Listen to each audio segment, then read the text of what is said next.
এত তাড়া কিসের বোঝা আসে না। এই সমন্বয়করা এবং সর্বদলীয় বিভিন্ন নেতারা পর্যন্ত বারবার নিষেধ করার পরও সরকারি ধন সম্পদ বা বিভিন্ন স্থাপনা, বিভিন্ন কোম্পানির ফ্যাক্টরিতে আঘাত না করার জন্য, অগ্নিসংযোগ না করার জন্য বারবার বলার পরও এইসব কারা করছে?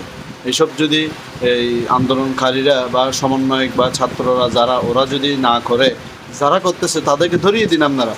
এই যে এগুলো অনেক সময় ছাত্রলীগের কর্মীরা করতে পারে, যাওয়ার আগে কি বিভিন্ন উপাসনায় ধ্বংস করতে পারে, বিভিন্ন মসজিদে হামলা করতে পারে, বিভিন্ন স্থাপনায় হামলা করতে পারে।